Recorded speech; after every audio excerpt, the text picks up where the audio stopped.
ನಮಸ್ಕಾರ ಸ್ನೇಹಿತರೆ, ಎಲ್ಲರೂ ಕೂಡ ನರ್ಸಿಂಗ್ ಇನ್ ಕನ್ನಡ ಯೂಟ್ಯೂಬ್ ಚಾನಲ್ಗೆ ಸ್ವಾಗತ. ಸರಿ, Karnataka state diploma in nursing examination board ಅಂತಂದರೆ ಈಗಾಗಲೇ ನಿಮಗೆ ಗೊತ್ತಿರ್ತದ ವಿಚಾರ, ಬಟ್ ಆದರೂ ಕೂಡ ಹೇಳೋಣ. ಯಾಕಂದರೆ ಸಡನ್ನಾಗಿ ಬಂತು ಇವತ್ತೆಲ್ಲನೂ ಕೂಡ ನೋಟಿಫಿಕೇಷನ್. ಎಷ್ಟು ಹುಡುಗರು ಎಲ್ಲರೂ ಕೂಡ ಸಿಲೆಬಸ್ ಮುಗಿದಿದೆ, ಥರ್ಡ್ ಇಯರು ಎಲ್ಲರೂ ಕೂಡ ಮನೇಲಿ ಕುಂತ್ಕೊಂಡಿದ್ರು. ಯಾವಾಗಪ್ಪ JNMದು ಓಕೆ ಎಕ್ಸಾಮ್ ಟೈಮ್ ಟೇಬಲ್ ಯಾವಾಗ ಬಿಡ್ತಾರಂತಂದು ವೇಟ್ ಮಾಡ್ತಾಯಿದ್ರು. ಅದ್ರ ತಕ್ಕನಂಗೆ ಇವತ್ತು RGHS ಕಡೆಯಿಂದ ಏನಪ್ಪ ಅಂತಂದರೆ ಒಂದು ನೋಟಿಫಿಕೇಷನನ್ನು ಬರ್ತದೆ. 7, 8, 10, 12 ಓಕೆ ಎಷ್ಟು ಕರೆಕ್ಟ್ ಹೇಳ್ಸ್ಕೊರಿ.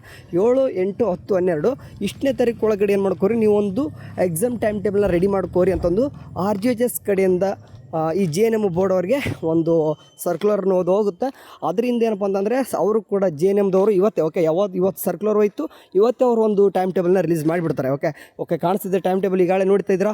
10/12/2024 ಅಂತಂದರೆ ಡಿಸೆಂಬರ್ 10ನೇ ತಾರೀಕಿಗೆ ನಿಮಗೆ ಮಿಡ್ವೈಫ್ರಿ ಆ್ಯಂಡ್ ಗೈನಕಾಲಜಿ ನಿಮ್ಮದು ಎಕ್ಸಾಮ್ ಇದೆ.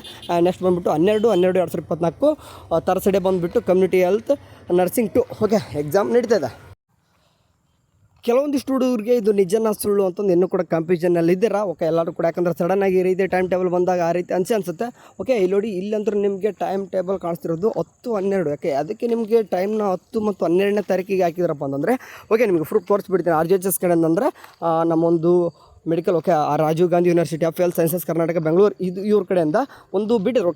ನಾನು 6, 7 ಅಂತ ಅವಾಗ 5, 7, 10, 12 ಇಲ್ಲಿ ಕಾಣಿಸ್ತಿದೆ ನೋಡಿ. 5, 7, 10, 12ನೇ ತಾರೀಕು ಯಾವುದಾದ್ರೂ 2 ದಿನಾಂಕಗಳನ್ನು ನಡೆಸಬಹುದು ಥರ್ಡ್ ಇಯರ್. ಯಾಕಂತಂದರೆ ಏನಕ್ಕೆ ಈ ರೀತಿ ಮಾಡ್ತಾರೆ ಅಂತಂದರೆ ನಿಮ್ಗೆ ಗೊತ್ತಿರಬೇಕು, ಈಗ ಕಂಟಿನ್ಯೂಸ್ ಆಗಿ ಎಕ್ಸಾಮ್ಸ್ ನಡೀತದವು. ಇವಾಗ ಪ್ಯಾರಾಮೆಡಿಕಲ್ ಎಕ್ಸಾಮ್ ಸ್ಟಾರ್ಟ್ ಆಗಿದಾವೆ. ಆ್ಯಂಡ್ ಮತ್ತು ನೆಕ್ಸ್ಟ್ ಮಂತ್ ಏನಾಗಿತ್ತು ಅಂತಂದರೆ ಈಗ 12ನೇ ತಾರೀಕು ಒಳಗಡೆ ಇನ್ ಕೇಸ್ ಮಾಡದೆ ಹೋದರೆ 13, 14 ಈ ರೀತಿ ಹೋದರೆ 14ನೇ ತಾರೀಕು ಮೇಲೆ ಹೋಯ್ತಂದ್ರೆ ಮತ್ತೆ BS ನರ್ಸಿಂಗ್ ಎಕ್ಸಾಮ್ಸ್ ಇದಾವೆ. ಸೊ ಮತ್ತೆ ಜನವರಿ ಬಂತಂದರೆ ಮತ್ತೆ MBBS ಎಕ್ಸಾಮ್ಸ್ ಇದಾವೆ. ಅಂದರೆ ಅವ್ರಿಗೆ ಎಕ್ಸಾಮ್ ಸೆಂಟರ್ಸ್ ಅಂದರೆ ಎಕ್ಸಾಮ್ ಬರೋಂಥದ್ದು ಎಕ್ಸಾಮಿನೇಷನ್ ಹಾಲ್ ಬೇಕಲ್ವ, ಅವು ಸಿಗೋಲ್ಲ. ಸೊ ಹಂಗಾಗ್ಬಿಟ್ಟು ಅವ್ರಿಗೆ ಖಾಲಿ ಸಿಗೋದೆಷ್ಟು 5, 7, 10, 12 ಇಷ್ಟೇ ಡೇಟಿಗೆ ಸಿಗ್ತದೆ. ಸೊ ಆ ಒಂದು ಡೇಟ್ ಪ್ರಕಾರ JNM ಸ್ಟೂಡೆಂಟ್ಸ್ ಎಲ್ಲರೂ ಕೂಡ ನಿಮಗೋಸ್ಕರ ಏನು ಮಾಡಿದಾರೆ ಅಂತಂದರೆ ಇದರಲ್ಲಿ 10 ಮತ್ತು 12ನೇ ತಾರೀಕನ್ನು ತೊಗೊಂಡಿದ್ದಾರೆ. ಸ್ಟೂಡೆಂಟ್ಸ್ ಇದ್ದ ದೃಷ್ಟಿಯಿಂದ ಏನಪ್ಪ ಅಂದರೆ ಲಾಸ್ಟ್ ಡೇಟ್ ಆಯ್ಕೆ ಮಾಡ್ಕೊಂಡಿದ್ದಾರೆ. 5, 7 ಏನು ಆಯ್ಕೆ ಮಾಡ್ಕೊಂಡಿಲ್ಲ, 10, 12 ಇದೆ.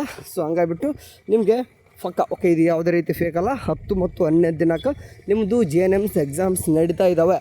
ಪ್ರಿಪೇರ್ ಆಗಿ, ಇನ್ನೂ ಕೂಡ 1 ಮಂತ್ ಟೈಮ್ ಅದ, ಆರಾಮ್ಸೆ ಓದ್ಕೊಂತೀರ. ಸರಿ, ಆದಷ್ಟು ಕೂಡ ನಿಮ್ಮ ಫ್ರೆಂಡ್ಸು ಕೂಡ ಶೇರ್ ಮಾಡಿರಿ. ಯಾಕಂದರೆ ಎಷ್ಟು ಹುಡುಗರಿಗೆ JNM ಎಕ್ಸಾಮಿನೇಷನ್ ಸಡನ್ನಾಗಿ ಬಿಟ್ಟಿದ್ದು ಗೊತ್ತೇ ಇಲ್ಲ. ಸರಿ, thank you for watching. Have a nice day. Bye.